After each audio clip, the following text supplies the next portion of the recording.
is Andrew Sims with the Sims Consulting Group. Up early on a Sunday morning, man, kind of getting some things done, some last minute button up projects and things like that. And I wanted to do something a little different, man. I wanted to talk to you a little bit about just leadership, man. And it doesn't have to necessarily be business leadership. It could just be leading your home, leading your family, leading your team on a football field or whatever it is. But just a couple of things that stand out to me from the context of business that like I said, are applicable in other places. But just a couple of points about leading people. And the first thing I want to talk about on this Sunday, we're going to call this Sunday Servant Leadership, right? The first thing I want to talk about is knowing your people. Knowing your people is key to understanding placement and also ensuring success for them and you. So I broke out about 5 points, man, and I'm just going to go over with you real quick about some things that I think are vitally important. Now, I said this is not all inclusive. There are a lot of things about leadership that you'll take some time to really get, some emotional intelligence things and some management skills and things that take time to come. But if the heart's not right, then you can have all the skills in the world and you still won't be able to truly be effective as a leader and also assist the people like you're supposed to.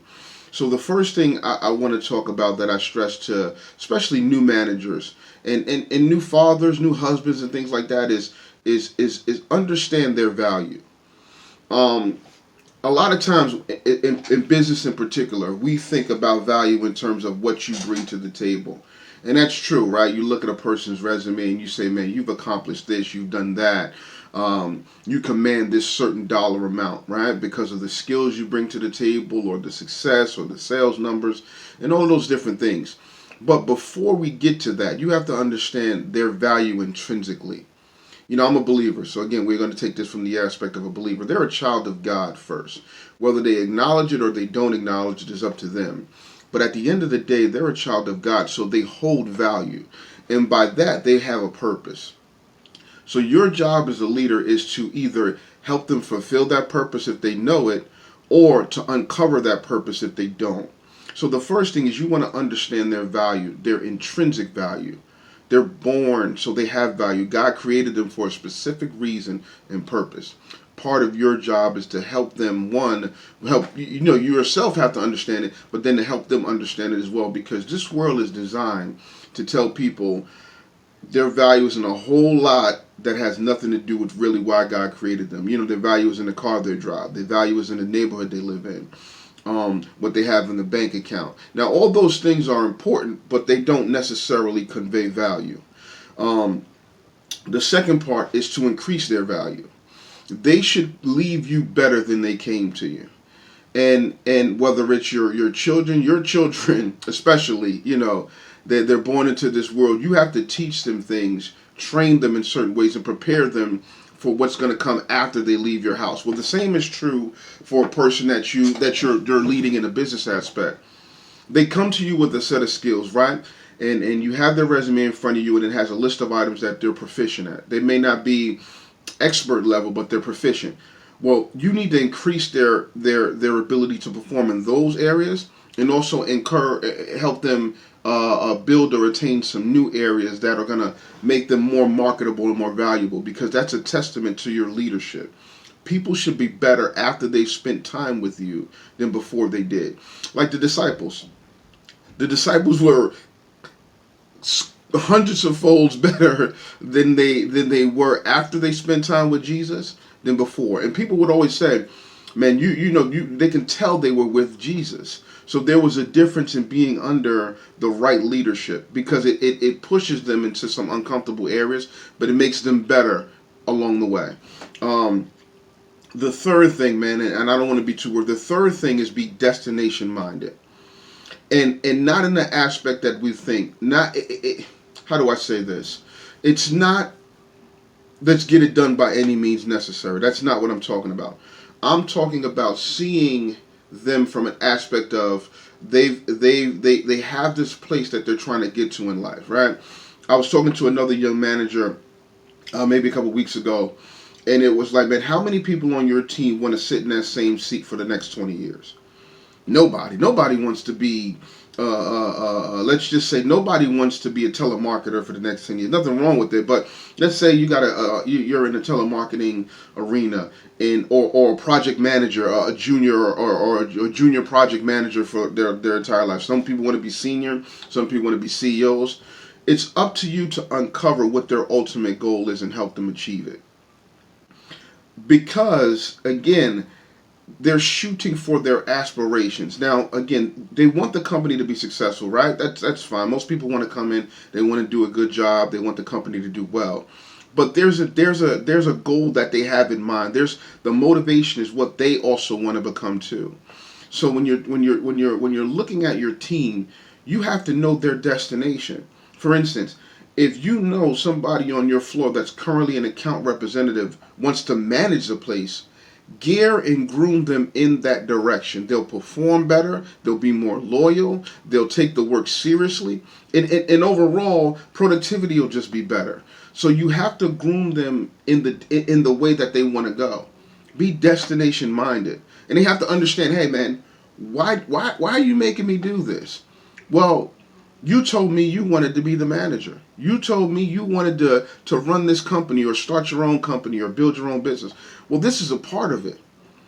Well, I don't like this part. Well, there's always parts to the dream that we're not going to like.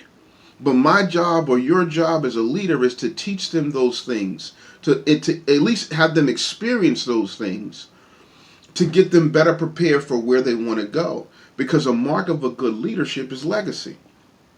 Whether it's corporate, personal, private sector, government, whatever, it's legacy. It's are the people that are under your leadership excelling? Are they doing better than they did before they came under your leadership? The fourth thing is to put them first. Now, I believe in servant leadership. There are other types of leadership, whether you're talking about project management, that the PMP or the PMBOK and other different books that'll teach you. I personally believe in servant leadership. I believe in serving the people or facilitating, and in short, it's facilitating an environment in which they can succeed and grow, right? If my team comes to me and tells me we need a certain program in order to increase productivity by 10%, well, there's two sides to that. One, is it really going to increase the productivity 10%, right? That's doing due diligence. And then the second part is from a business standpoint, is it gonna integrate with the other things that we have going on well? Is the integration process going to be constructive or productive for the overall company? If those two boxes check yes, where it's going to increase the productivity and it's going to integrate well, my job as a leader is to facilitate that tool or resource that they need that's going to make them successful. Servant leadership. Hey man, if I notice that the team is working so hard, man, and they're not, a lot of them are skipping lunch. They got a deadline. We're trying to get this service or product out the door before the cycle ends, or the before the fourth quarter. And I notice my team is skipping lunch, and I'm watching them work. Go get lunch. Sometimes the leader has to go get the coffee or be an errand boy. It's okay. Sometimes the leader has to be the janitor. You have to sweep the floors. Whatever it is to facilitate an environment that's going to make your team successful. That's, of course it's ethical. I'm not saying that, but at the end of the day, you have to be willing to serve the people that are serving the organization you're working for, that are serving the house you live in, that are serving the church that you minister in. You have to be a servant leader and serve them. Serve them well. Serve them with the right heart. Let them know that you enjoy serving them. When if you're a husband and you cook for your family, man, do the best job. Sing while you do whatever it is. Put on the lute, whatever you got to do to let them know that I enjoy serving you. Now, this last point is specifically for the believer. Again, I make no bones about it. I'm a believer, so most of my business wisdom, or I have some, like I am an educated man, but at the end of the day, I think there are some principles that are time proven and time tested from scriptures that no matter how good your professor was, He can't override certain things. So the fifth thing is specifically for the believer, and that's pray for them. You need to be spiritually engaged for the people that are under your supervision, whether they're spiritually engaged or not. Specifically, if you're talking about from a father, it's definitely from a pastor. We all know that. But from a business standpoint, you know, when you're on your way into the office tomorrow, pray for the people, because again, life doesn't start or stop when they walk through the company's doors. And I know a lot of times we say, man, leave your personal stuff outside of the office door. We don't want to deal with that. We pay you to work. And yeah, in a perfect world, that's true. But if 2020 has taught us nothing, you should understand that sometimes the real world will creep into your office, and as a good leader, you need to be sensitive, approachable, reasonable, to be able to deal with those things that people deal with outside of your office. Real quick, I had a conversation with a young man about some of the issues that Black America face from a corporate structure standpoint. That corporate America doesn't seem to understand or necessarily put anything in place to really deal with. For instance, let's talk about something where let's talk about education. Better example. We can have a young man who doesn't get the proper meals, who doesn't have a strong house structure, may not have the most comfortable environment, and we expect him to learn, grow, and develop at the same rate of somebody that has all of those things and none of those stressors. It's not going to happen. Sometimes we have to get into the weeds. Not nothing crazy. Don't hurt yourself or put yourself in a bad situation. But I'm saying the least you can do is pray for the people that are under your supervision. Pray that they have the things outside of their office that help them remain productive inside the office. Pray for a peaceful environment. Pray that strife is not on your team.